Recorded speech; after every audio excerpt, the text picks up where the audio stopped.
My name is Chris Bumstead. I'm a Classic Physique competitor, and I'm the 2019 Classic Physique Mr. Olympia. And the title of 2019 Classic Olympia champion, Chris Bumstead. Bodybuilding was always, for a very long time, just a hobby of mine. I put everything into it, and I trained really hard, but I'd have the periods of the year where I was living a normal life. I was in university, I liked to party and all that stuff, and I never thought of bodybuilding as an end goal. I wanted to get my degree, finish school, get a normal job, have a career, and that kind of stuff, and for me it wasn't really realistic to become a professional bodybuilder and live from that. And then as I kept doing that, I noticed I kept just having one next goal. I wanted to go pro. I went pro, I wanted to win a pro show. I won a pro show, I wanted to get to the Olympia. I wanted to do well at the Olympia. And all of a sudden, I was coming second at the Olympia. Really young, at the beginning of my career, already second in the world. And it was that year, the first time I went to the Olympia, I got second, and I was like, holy shit, this is like, I could do this. And it is something I'm continuously grateful for, and I love my life every day. The first show that I did, as well as Christopher's first show, was the same stage. It was a regional level show in Ontario. And we both didn't really have any idea what was gonna happen. We were like backstage of a gym kind of thing. And I remember being backstage in my sweatpants and them calling I was a junior. We had to go up first, and I remember being so nervous to take my pants off in front of the crowd and wear this little like mankini type thing on stage. I forgot how to pose, and it was just like very nerve-wracking stepping on stage. I ended up winning the overall, and so did he. And he was actually a junior, so he was under 21, and he ended up winning the overall in the open category. So against grown men, basically. And I think that's when it was kind of like, holy shit, like this guy's gonna be a big deal. My relationship with my sister is really good. We're very close. When we were kids, we definitely bickered and fought. And then as we got older, she was like the cool older sister with the cool sense of fashion. She could buy me alcohol when I was underage. She would buy me the cool clothes and all that kind of stuff. We always kind of cheered the other person on, as ridiculous as that is. Like, we'd be the type of kids that, like, if I got something and he wanted it, I would like split the chocolate bar in half and give it to him. You know what I mean? We were always like very supportive of each other. She's my rock, and I don't even have to explain some things to her. Sometimes she'll see the look on my face and she knows how I feel.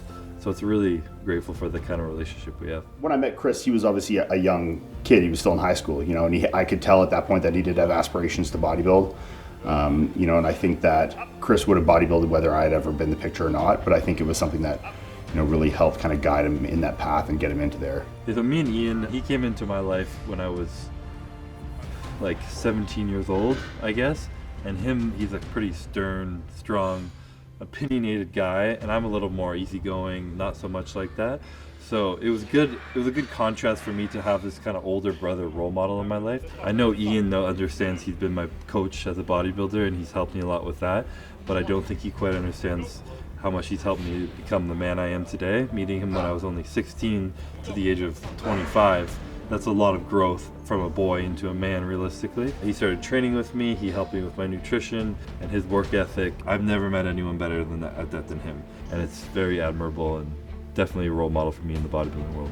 I think what really yields success in bodybuilding, I think this kind of extrapolates to anything. You don't want to be successful, is just like that daily consistency. It's years of preparation, going up and down, learning your body. If someone takes 1 week off and someone doesn't take 1 week off, out of 2 years, the one who didn't take the week off is at the benefit. And while it might seem like nothing, the little things definitely add up over time.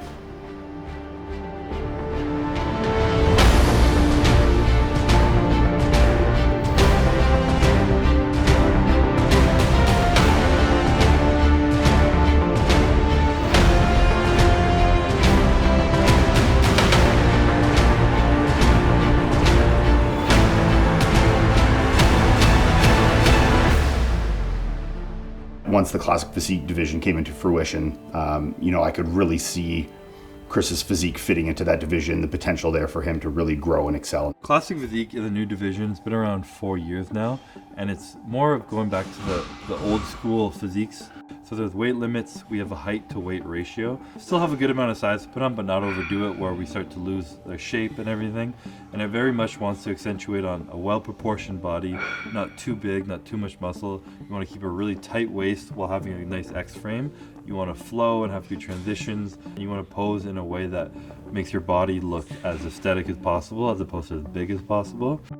The symmetry, the balance, the flow, these things are a lot more primary than they would just be the size and conditioning in bodybuilding. So I think why someone like Chris, excels so well is because his structure is really, kind of in a league of its own. He's got very good structure, he has very good muscularity, very good conditioning. So when you look at the overall balance, and I think balance is a key word that's very important, in classic physique, Chris really encompasses all those aspects.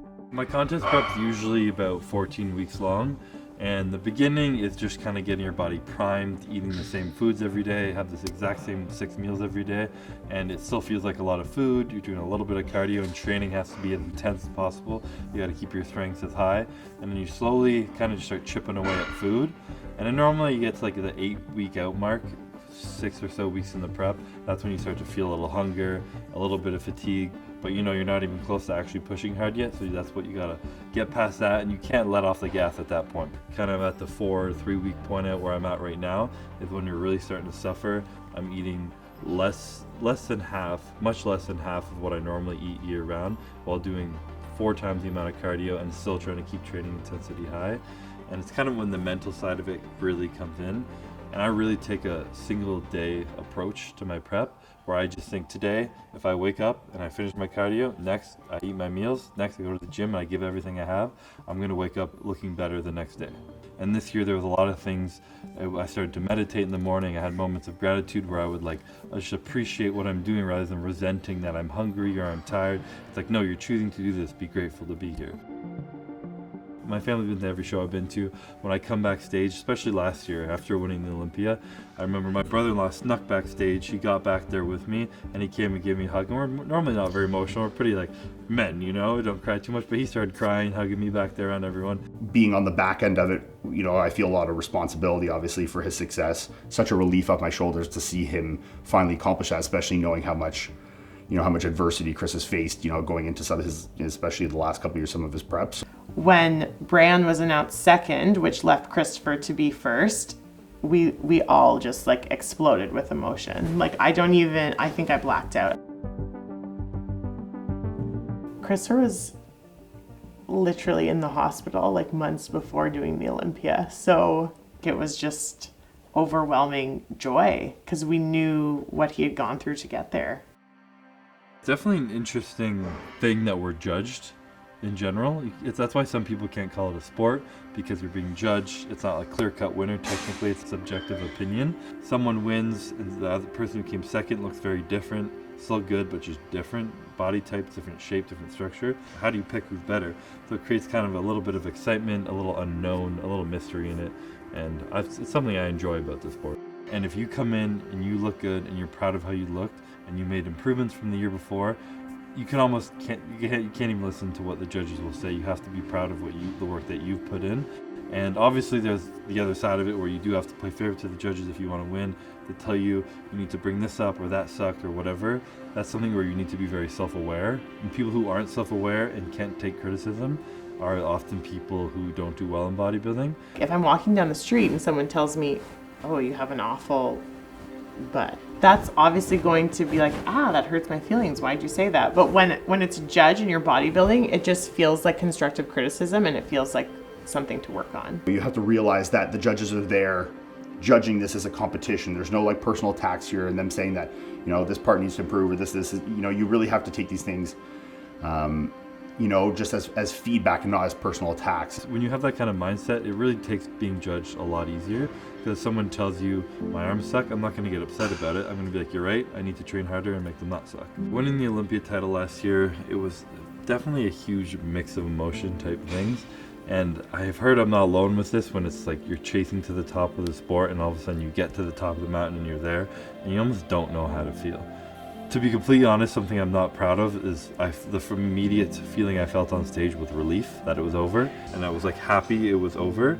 And then it was this immense joy when I saw my family and the happiness in them, and taking a moment to myself and being you're the best in the fucking world at something right now. The best in the world. That's insane to say.